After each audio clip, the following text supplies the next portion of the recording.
Welcome to MSP Unplugged. I'm your host, Paco Lebron.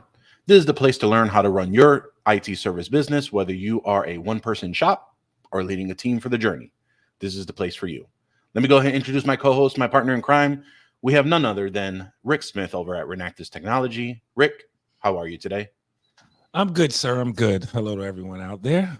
I can't complain. It's will be one of our warmer days of this winter, and I understand we are past the what is it, halfway past the summer solstice. So that means spring's about to come, and at least for us in the East Coast. I know you guys, in the Midwest, you have winter until August. But anyway, So it's funny. I was actually visiting my daughter this past weekend, and she was telling me, and I completely forgot about Groundhog Day. And she said, "Yep, it looks like I forgot how it is. I think if they see a shadow, it means that summer is coming, or I'm sorry, spring is coming spring early. is coming early. I think that's the way it works. And then if he doesn't, then winter is longer. So anyway, whatever it is, it basically says that spring is coming earlier. So I definitely feel the warm weather yesterday. Um, had the grill out, grilled some salmon on the cedar Look at planks. that. The lady on the Look at YouTube that. video said, "Close the lid." My people don't close the lid. I opened it up and the cedar planks were on fire. I will tell you, there was ash quite a bit. So learning lesson for me on there for grilling fish on the grill, which is my first time on there. But anyway, getting back to serious situations, I want to talk about something else that I love to do. And I think this is one of your favorite things as well, Mr. Smith. And what can I be talking about? That is TechCon. I think I'm talking about TechCon. TechCon Unplugged 2024. TechCon Unplugged will be in the greater Washington, D.C. area this year. This will be our 5th annual TechCon Unplugged. We will be at the hotel at the Arundel Preserve, September 12th to the 14th. It's our annual gathering of IT business owners, and it is fast approaching. I can't believe it's already February. It's going to be here in no time. Join like-minded business owners for a weekend of packed resources to help your IT business thrive. It is a Friday and Saturday show. Your tickets will include over 25 plus educational sessions, as it has in previous years, 2 networking events, and after-hours entertainment. And when I tell you, when we announce our Saturday night social, it's something to think about, because you're going to want to bet on yourself. All expo hall meals and refreshments and happy hours are going to be included. You're going to have automatic entrance in generous show raffles and giveaways. And most importantly, and the whole point of our show, is to walk away with concrete action items to take your business to the next level.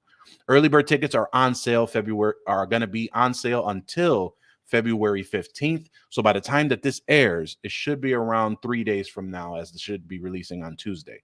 So if you want the early bird ticket, head over to techconunplugged.com, and me and Rick will look forward to seeing you there. All right, Mr. Smith, super excited to have this gentleman to come on our show.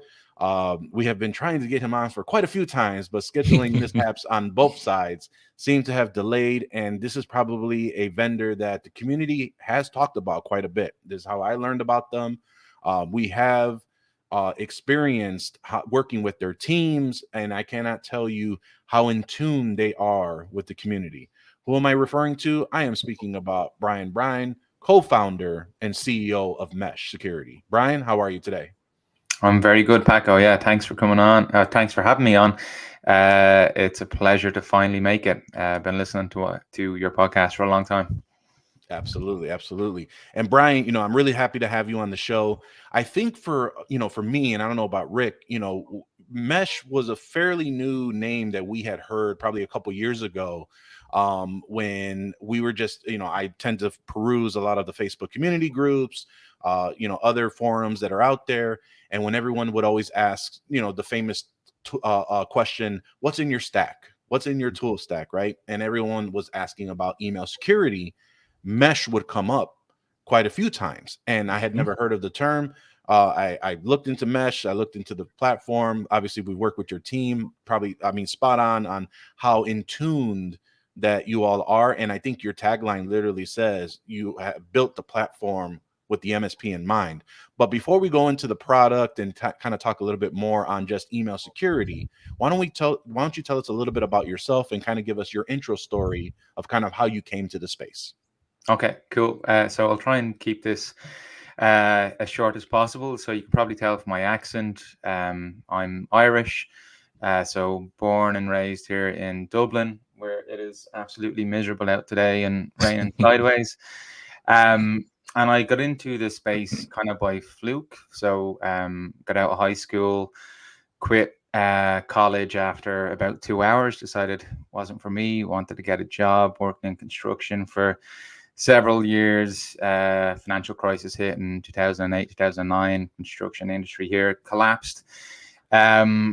And then not too long after that, I kind of landed myself what would be called today an SDR role, but back then it was like a telesales, telemarketing executive role at an email security company. Why? Because it was 5 minutes from my house, and because my mother applied for the job for me. So went in knowing nothing about email security, 12, 13 years ago, and now know a little bit more. So that first company was called MX Sweep. Some of the listeners may remember it. It was an Irish email security company that got snapped up by a big US email security company. So that was FuseMail. It's called Viper today. So they bought that in 2014, got made redundant. From there, I went to another Irish email security company called Email Laundry.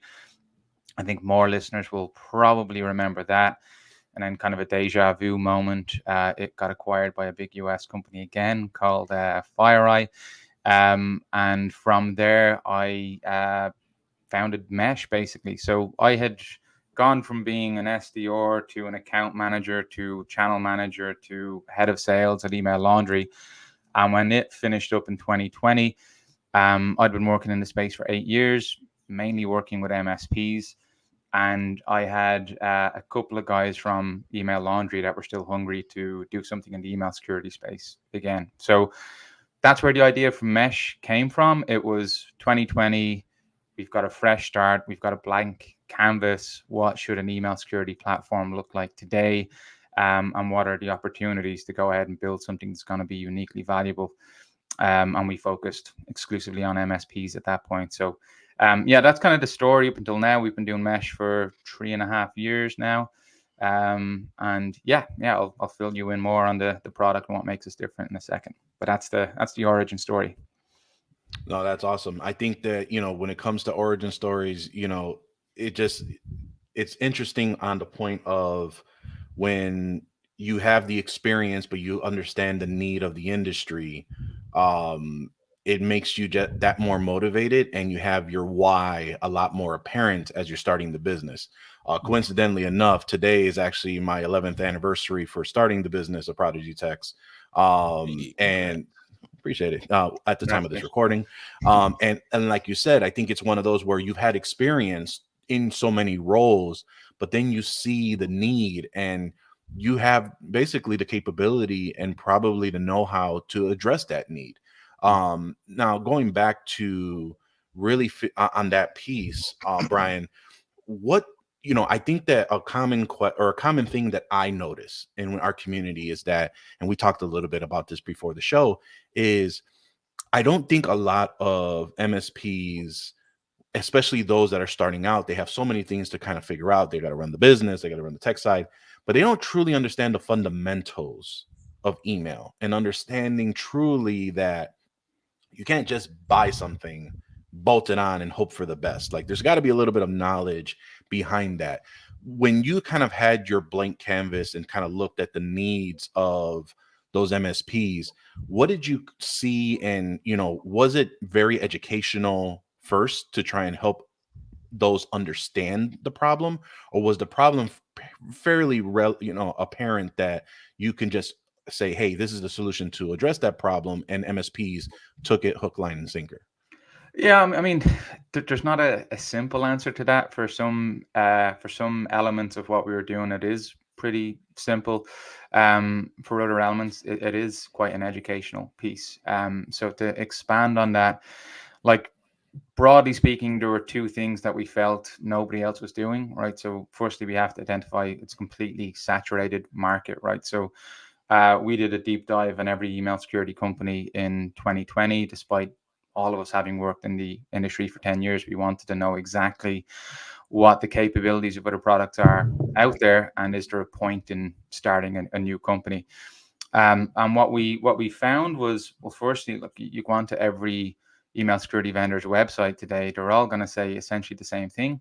Hey, we're going to stop phishing using AI, right?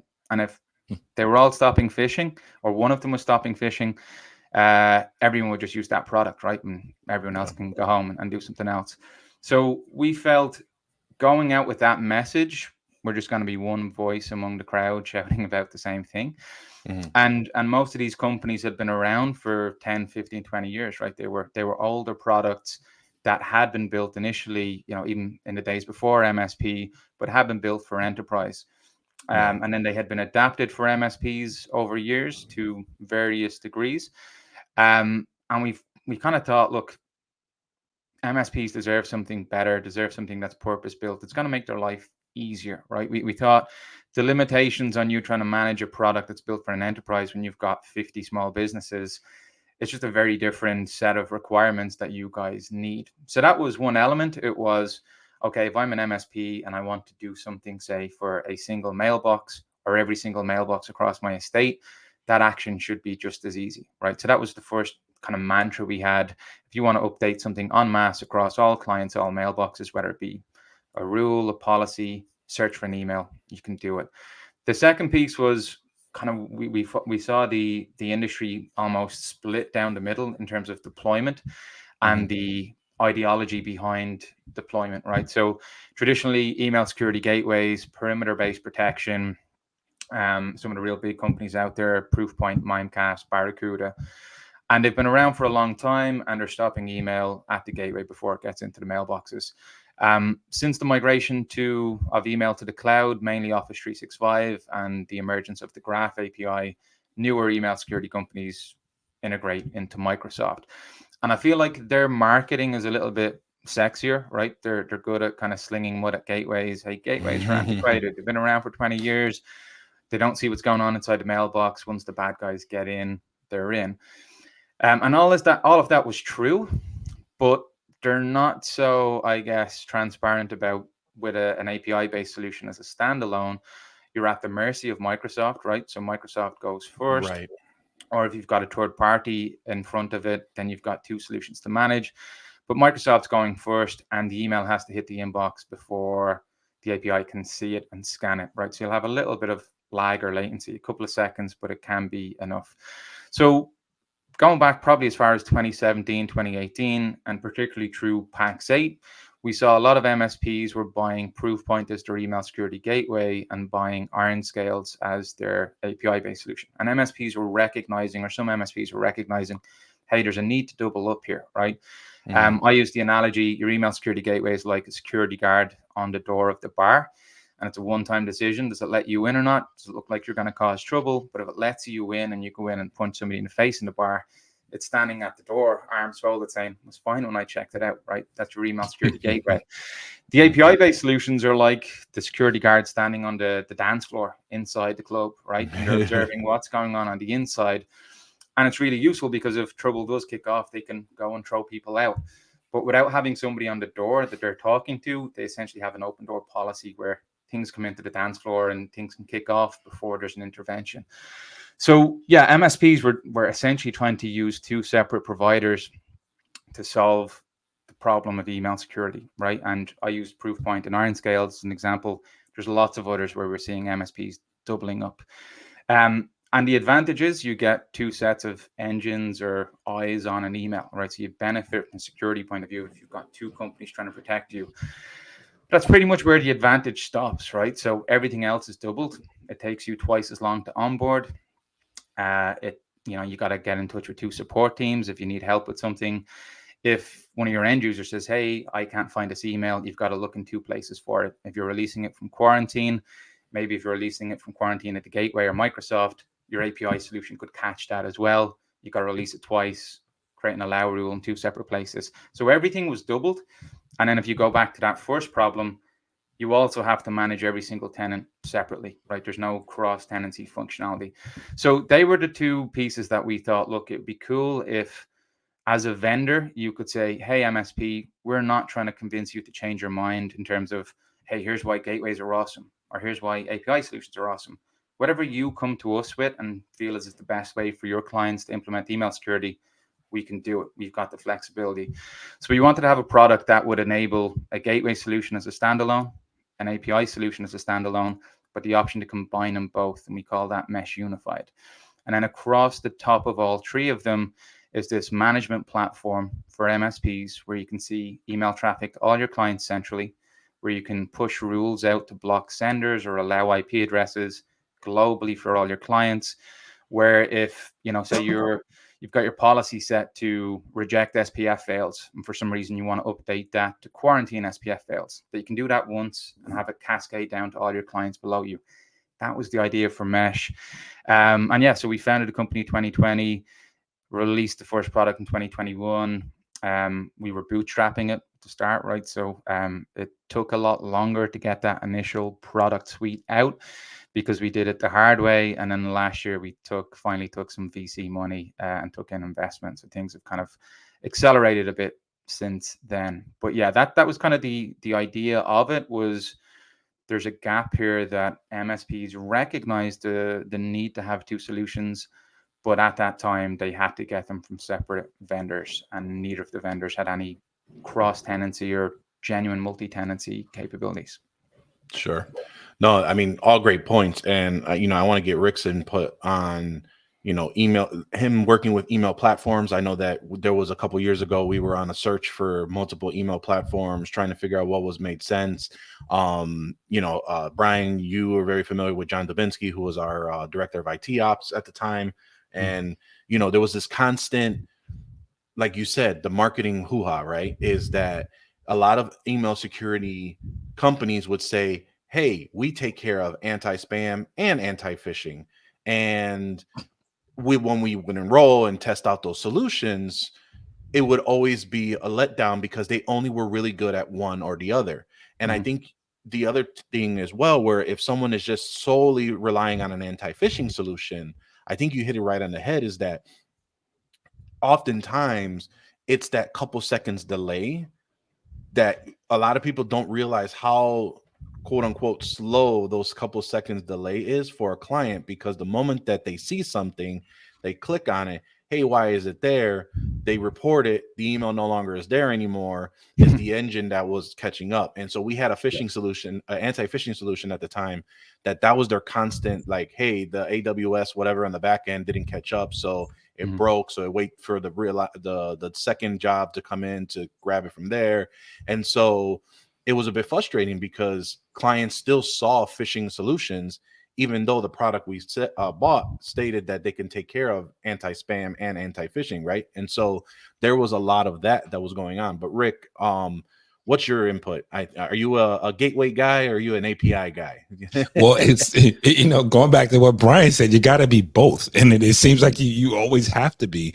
But I wanted to you hit the nail on the head with the one is good. Like usually you get a product, and we end up with two products all the time because we find that one does phishing very well, and then one does junk or spam very well. And I wanted to know, I was going to ask you, Brian, as an expert on this, why is that? Why is it that we end up thinking email security is supposed to handle both? But the majority of my experience, I'll speak for me, and I'll know Paco, you too, because we've had this conversation 100 times. Why is it that we have that disconnect, that they don't necessarily do well on both? Yeah, it's a good question. Like I kind of think it comes down to a focus, right? So I kind of think that, look, regardless of solution you have in place today, right? And this will sound maybe counter intuitive for the CEO of an email security company to say this, but you will get phishing emails regardless of what protection you have in place, right? It's a fact. As I said, if anyone got to 100%, great. The rest of us can give up, and we'll all just use that, and phishing goes away, right?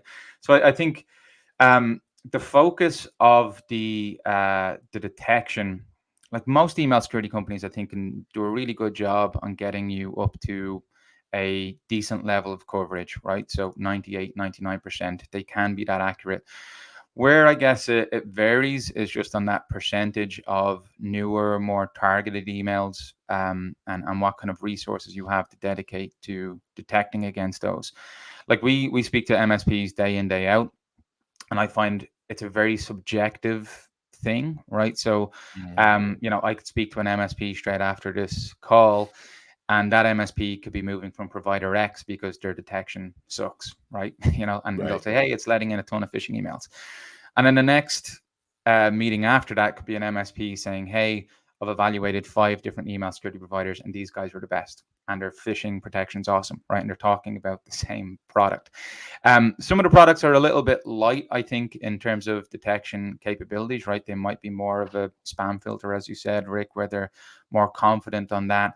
And then others, I think, go too hard on just the phishing side of it, right? And if that's all they're trying to sell you as a phishing product, well, then that's perfect. That's all they want to do. Right. But the kind of the productivity side of it and the amount of unsolicited, say, marketing emails that a business can get in can be eye-opening as well, right? So one of the reports we have at Mesh is how much time does the product save the end customer in terms of minutes and hours. It's a really simple metric. Like we're not doing anything too sophisticated with it, but anything that we detect as being, say, a spam verdict or infomail. Now, our infomail catcher is pretty good, right? So that would be, you guys go to a ton of MSP events, right? Every year, your IT Nations, your DataCons, etc. And after that, for a few weeks, you just get bombarded with vendors, right? So our filters will detect all of that kind of email. Where it's a genuine sender, you just may not be into it, right? And then we simply multiply those stats by 20 seconds per email, right? So as an MSP, you can show your customer, hey, this solution's actually saving you in terms of hours and minutes X every single week or every month, right? So you can prove that return on investment with it. That's on the spam detection side. On the threat side of it, the proof of value can be a little bit more hard to, I guess, to establish. Given the fact that, if you let every dangerous email in, your end customer is not going to fall for all of it, right? So how do you kind of prove what the value of the product is and stopping those? As I said, it gets a little bit subjective there. But to go back to your original question, why are some email security companies strong at phishing and then maybe weak on spam? I just think it's a focus thing, right? And if you're an anti-phishing solution, I just don't think you're focused on catching spam because you're probably trying to differentiate yourself in what is a pretty crowded space. Now, I guess the next question I will have for you is one that is, and I'm speaking personally as an MSP, right? There is a lot of emphasis in our community on using the Microsoft 365 Business Premium product, right? And using the spam filters in Microsoft. But there are a lot of people who say they take that and they back it up with something else. Right, they'll put they'll put company X behind it as well to catch whatever else that Microsoft misses. Is I guess the question I'm asking is, I personally find the Office 365 thing very noisy. But that's just me. But is there logic to doing it that way, to adding something on top of it, or like would a company like Mesh be better off being in front and there is nothing to supplement it, I guess is the question. Yeah. So it really depends, right? And again, quite subjective. So yesterday we'd an interesting demo with an MSP where they had that configuration that you're talking about, Rick, where they had Microsoft. Not sure if it was Business Premium. I think they actually said they had a mix depending on the different customers. But they had augmented that with an API-based email security product. And the API-based email security product was performing okay, but Microsoft was causing a lot of false positives over the last couple of months, and it was becoming a really big issue. And I think they were being placed as high confidence fish into an admin quarantine, and they were only seeing it once a day. And therefore, the end user wasn't even aware if this was happening. So Microsoft in that case was becoming noisy and was becoming the problem. And if they were to rip and replace their API solution with another one, Well, that doesn't really make a difference because the problem is upstream of that. So their interest with us was going, okay, well, we can take Microsoft out of play here because those false positives are a big problem. And then we can either leave the existing API solution in place with that other third-party filter, or they could just get that as well with Mesh. Now that was just a demo, right? I'm not saying that they're necessarily gonna go ahead and buy Mesh, but that was an approach to email security where they had recognized Microsoft as their gateway wasn't working. Again, I could speak to an MSP in an hour's time who loves Microsoft and has everything in there, and has everyone on Business Premium, and doesn't feel like they need a third-party spam filter.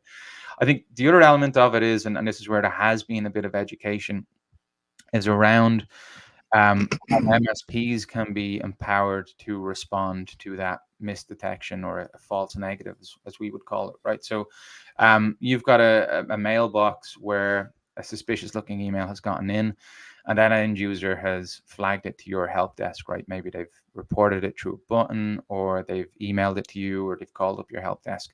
At that point in time, as an MSP, unless you want to get one of your engineers to go ahead and search across however many other clients you have, that same dangerous email that the filter has missed could be sitting in the mailbox of multiple end users across your estate, right?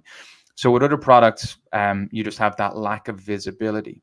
And this is where I feel as if MSPs were maybe missing a trick, right? In terms of, like we see today, MSPs will sell this as an add-on service to email security. So they sell their customers email security from Mesh, and then as an add-on to that, they call this kind of like a response, an email response or a threat response, right? So the letter OR is obviously in every catchy acronym in the cybersecurity space for the last few years, right? XDR, EDR, MDR, etc.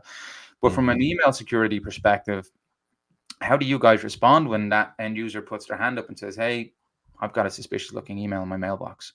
If you flag it to the vendor, you're going to have a delay between the vendor seeing that report, analyzing it, recognizing they've gotten it wrong, and updating their filters to catch that going forward. And in the interim, as I said, you could have less vigilant end users that you guys support about to click on the very same email that you already know about. You just don't know it's in their mailbox. And tools like Microsoft can be used very well as a gateway. But if you want a holistic view into email traffic to all your clients centrally, well, it's not with Microsoft, right? They don't have that capability. Maybe they'll bring it out further down the line with Lighthouse, but that feels like a long time away. So what MSPs do with Mesh is, and we're talking edge case stuff, right? We should be blocking the email to begin with. But where something does slip through, within 20 seconds, they can search for a similar email across every single mailbox they support. If they find it, they can then rip it out of any mailboxes that it's in, again, across multiple clients centrally. And then they can deploy a rule across all their clients to block that threat. That takes 20 seconds. And the really clever MSPs have been able to turn that, as I said, into a value add service. So yeah, you're getting email security, but you're getting this managed piece on top of it where if a single mailbox in our entire estate gets something true, we respond to it and everyone benefits immediately from that. And Mr. End customer, you can't get that from the MSP down the road because they don't have that capability. So that's one of the big educational pieces with Mesh is, as I said, empowering an MSP to go, right, yeah, we're going to deliver you an email security product like we did do with any other vendor. But we've also got this kind of byproduct of how Mesh is built, that it can be used as, if you want to call it, say, an MDR tool for email, that's how some MSPs are using it. And as I said, they're leveraging that as a value add service and making good money from it because we don't charge for it. It's just built into the product. That's awesome.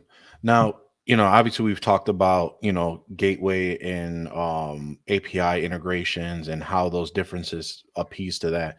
And I can actually forefront say that Mesh's info mail filtration is probably one of the best that I've seen in any of the platforms that we have used, just because I remember when John flipped it on, I literally received nothing in my others section that I hadn't put in my own and all the subscriptions. And I kind of was like, it's a lot less, it's noisy. And like literally the inbox was more of specific things that I was looking at as well. Now, you mentioned about obviously saving time. and improving an MSP services. I know that there are the ability of, you know, being able to apply changes and being able to modify for that. But let's say, for example, you can make multiple changes across all tenants. Is there a way to dial down sensitivity for each individual client's preferences? Because what we've experienced on our side is apparently everyone likes their email differently. Some have Sure. paid for newsletters and they want their stuff to come through, but sometimes they don't want their spam. Sometimes there are those that want a quarantine digest to access as far as a page versus waiting for the quarantine digest to come to them. Some want to receive the quarantine digest at a specific separate time. Does Mesh allow you some of that flexibility where you can kind of change certain clients to a little bit of a different setting or different sensitivity to their preference? Yeah, absolutely. So for the Goldilocks email users out there that want it just right for them, there's tons of flexibility built in. So as I mentioned, in terms of just deployment, we have a gateway standalone, API standalone, or combined. Then we have 3 tiers basically, right? So you've got your MSP level, you've got your tenant level or customer level, and you've got your end user mailbox level. So everything can be customized at those 3 levels, right? So as an MSP, you might want to build your default policy that's going to be your baseline. And when you add customers to Mesh, they're going to inherit what you've determined to be your default settings. And then if there's an exception that you want to put in, right, let's say you're changing phishing awareness and simulation providers, right? You're moving from one to another. You've got to put in a whitelist rule so that those phishing simulations don't get caught by Mesh. Put that in once, have it flow down globally. There's one customer who isn't taking it, you can remove that rule. Quarantine digest, again, you've got a little bit more flexibility there because of the API. You can actually take quarantine out of play, right? So based off of, say, the type of email, let's say it's info mail and spam, instead of quarantining that, you just want to put it into the junk folder in their Outlook. So anything that's on the cusp of being clean, that's most likely to have the potential to be a false positive, users can just duck into their junk folder throughout the day. They don't need to wait for a digest. If you want to keep then, say, the more malicious stuff out of the mailbox, but still show it to the end user, well, then a digest could come in with just malware and phishing in it.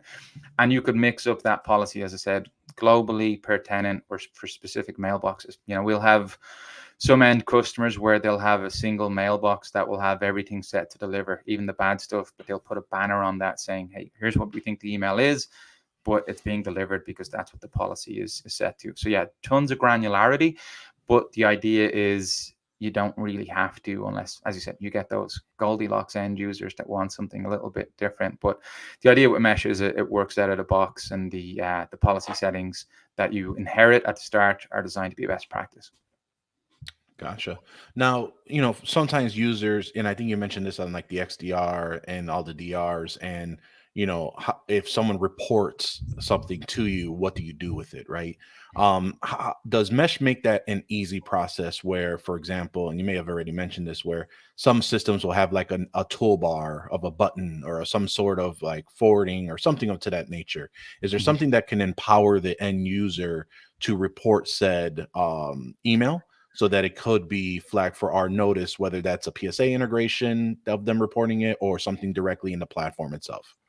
Yeah, it's a really good question, and there's a lot of different strands to this. So in terms of reporting from, say, an intelligence point of view to the provider, Hmm. um, I'm kind of skeptical on how that works with some other solutions, in terms of, like, a lot of what will be reported as a misdetection or a spam is entirely subjective, right? So Hmm. you guys could get the same email from the same vendor that you both met at a conference, and Rick, you won't remember meeting them and say, hey, this is spam, and you could want to report that to your spam filter. And Paco, you could be like, okay, this thing is awesome, right? So where there's an element of subjectivity to it, all of that feedback to a vendor is difficult for the vendor to really action it, right? Because you run the risk of upsetting people with false positives. Now, where it's an actual threat, that's black and white, it's binary, you'd want to block that.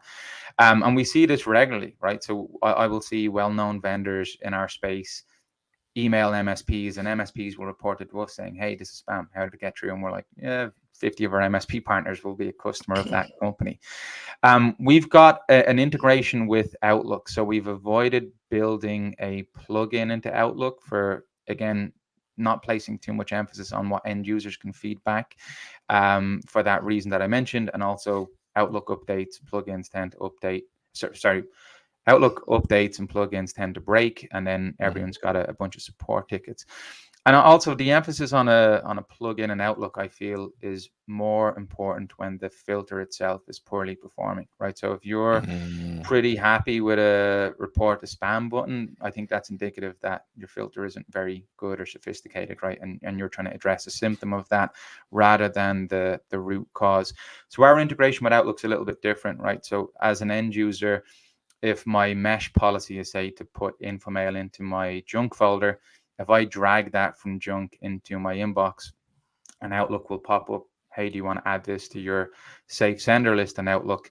What happens there is if they say yes, Microsoft will add a header to email, future email from that sender. Mesh will look for that header, and then we will honor that rule if it's safe to do so, right? So next time we see email from that sender, we might still think it's InfoMail. Your policy says to junk it, but it will go into your inbox because the end user has specified, without needing a plugin, without needing to log into Mesh and create an allow rule. That's true, the integration with Outlook, and it works in the reverse as well. So they can block stuff that we think is clean, but they don't want to see it again. And we have a way of then displaying that in the Mesh console. So you as an admin or an MSP can see, okay, this email was given an InfoMail verdict. Why didn't it go into the junk folder? There's a little icon over it saying, hey, this has got a safe sender rule in place in Outlook, and that's why we delivered it. So that's kind of how we handle it, and we think it's the cleanest way of doing it. There's certainly room for improvement from the MSP console, and if you do log into Mesh, you can report emails to us from there. But yeah, that end user piece, we think, maybe not a whole lot of value in us getting that information back, because the vast majority of it is going to be stuff that you can't really action because you'll risk false positives, because people just don't want to hear from certain vendors. Sure. No, that makes sense. Now, does the platform, I know other email platforms provide a encryption layer. Does Mesh allow for a user to send emails encrypted, or should they have another add-on to that? Yeah, not yet.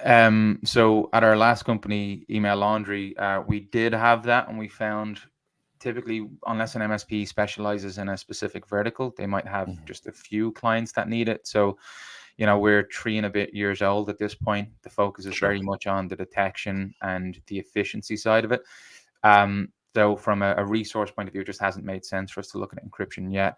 I find MSPs that move to us from email security gateways that have encryption tend to use Microsoft's encryption. I don't know how perfect it is, but it tends to check a box. But yeah, for us, when we build new features or products, we've got to do it in a way that makes sense from an economical standpoint. And currently encryption does not. In terms of roadmap, I think we're more likely to go into securing the likes of Teams, SharePoint, OneDrive, say the latter half of this year. That's what we're looking at. And probably securing the mailbox in terms of suspicious logins, things like impossible travel, forwarding rules being created, and alerting on that. That's what's more likely on our roadmap for later this year. Awesome. Now, and you mentioned about like certain rules and automation and things of that nature, and obviously you've integrated with quite a bit of platforms. What about platforms such as like Augment, Huntress's Microsoft 365, where they kind of alert things, or you can make certain changes on certain things? From your perspective, if someone has a email security platform, should they really be relying on the email security platform to do these things, and will it cause more work per se, or is there a realm where both makes sense to have in a certain case?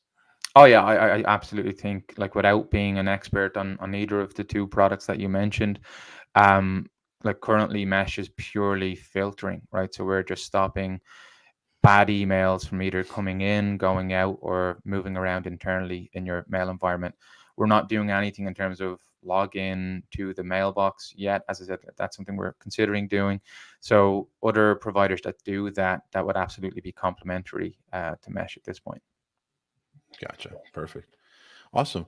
Well, Ryan, we've talked about obviously how much you calculate and you have that pure metric on how you're saving time, how you've improved services on the multi-tenancy, and really being able to apply certain settings across all of clients versus out of one at a time, which I think is the disservice with Microsoft 365's anti-spam filtering. You have to actually go in each and individual one manually and hope for the best. And there's some nuances to that. And we've talked really a lot about obviously the fundamentals of email and really that your perspective of how really to gain control of not only an internal MSP's email security, but also how they can deliver that confidence to their end users of email security. With all that being said, if someone wanted to reach out and work with Mesh, can you explain a little bit about what does that agreement look like, commitments, how long would it take someone from demo prospect to being a client? How long is that time frame for them to utilize the solution? Yeah, really good question, Paco. And just the last thing I'd say just around efficiency that we didn't fully appreciate until so when we were building Mesh, we spoke to like over 200 MSPs to be like, hey, what are your pain points with your current solution? And what came up time and time again was billing, right, and licensing and getting the invoicing piece right. So what we do that I've not seen any other vendor do yet, and I'm going to admit this on here, right? So other vendors listening can copy it if they want. And it's so pretty much every vendor will sync mailboxes from Azure, right? There's nothing particularly sophisticated about that. But where we feel maybe they're missing a trick is looking at the license type assigned to that mailbox in Microsoft, right? So if Microsoft considers that a paid license, then Mesh will consider it a paid license. But if Microsoft doesn't bill for it, then Mesh won't, and that'll be dynamic and automatically sync each day, right? So if you've got an end customer with 100 mailboxes, but only 50 are, say, employees with paid licenses in Microsoft, person leaves today, they convert that to a shared mailbox. Well, your paid license count in Azure is going to go down by 1 to 49. Automatically, that'll be reflected in Mesh. So our billing will always mirror the Microsoft billing in terms of quantity. And then through our integration with Gradient MSP, and I know you've had Colin on here before, enables you then to get those quantities into 8 or 9 of the PSAs out there. In terms of getting set up with Mesh, right? So our website is meshsecurity.io. Mesh.io isn't available, and every year that comes up, I reach out and ask these guys in Germany, will they give it to us? And they won't. So there's a couple of things you can do, right? So firstly, you can reach out and request a demo, and we'll set up a demo for you within a couple of days, right? And we can go through one-on-one the product from top to bottom. A lot of MSPs like to learn by doing, right? So if they just want access to a test account, we can give them their own login. From there, they can go in and provision trials for any of our products, for any domains that they want. We don't limit that, right? So if you're an MSP today, most will start with their own domain, and they could get access to that within just a few minutes. So if you were saying to me, Rick, right now, hey, I want to put my own domain on Mesh, certainly with the API product, you could be on that within 10 minutes from now. There's no cost or commitment to obviously have a demo or to have a trial of the product. The trial lasts for 3 weeks, after which at that point you can convert to either a month-to-month plan, which has a flat rate, or you can convert to an annual commit. And depending on how many licenses you're happy to commit to for 12 months, your pricing then gets better on kind of a sliding scale. And those licenses are a pool, right? They're not specific to any end customer. So the minimum that we have at the minute in terms of end licenses per MSP has just gone up to 800 for any new MSPs. For existing MSPs, it's 50, and we're not going to change it for those guys that were early adopters. But so many things can go wrong with email, right? As an email security provider, especially still a pretty young one, right? So we're up to 19 staff now, I think. We've got to be really careful about our support resources, right? So, and one of the things about our industry, and this isn't necessarily a negative, is that anyone can say they're an MSP, right? So, my grandmother could set up an MSP tomorrow and just say, hey, I'm an MSP. I do IT support for my grandfather's shop, right? And then they can get in touch with an email security provider and say, hey, I want access to a trial. And, they don't even know what an MX record is. And we've had this happen, and we don't charge for support. So that's the only reason we've had to enforce a minimum. As I said, it's 50 for all existing partners, and it's 100 for anyone new. It's just because that's where we feel if you're genuinely an MSP, you're probably going to have at least 100 seats. Or if you're just starting out, there's a ramp up period as well, right? So we're not saying, hey, 100 from day one. You've got a 2-month ramp up period. And if somebody's brand new to setting up their business, there can be a little bit more leeway as well, right? We were a startup as well. I mean, technically we still are, but we get people are trying to grow businesses. So we're not like sticklers for it, but for the reasons I mentioned, we do have to have a minimum in place to protect our support resources. Makes sense. Makes sense. Awesome. Now, well, go ahead, Rick. I'm sorry, I just wanted to ask one more. You technically, it's 3 separate products. Is that correct? Correct. The gateway, the API, and then the combine of both. Yeah. Is that right? Okay. Yeah. And you can mix and match on a per customer basis, right? So from the global live email tracker, you can see email traffic to all your customers, and it doesn't matter which product they're on. Or if you're pushing out a rule, as I said, one of the most common ones is you're putting in a phishing training solution like a KnowBe4 or Fin Security, and you have to whitelist their IP addresses. You can put that in and have it flow down to all your customers. It doesn't matter if they're on different mesh products. It's a one-time deal, and it'll flow down. And obviously, you can remove it if you need to for customers.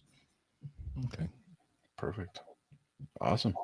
Well, Brian, I really appreciate you taking out the time today to give us a crash course on email security and why it's important to all the MSPs, and obviously discussing your product and how it can help with that as well.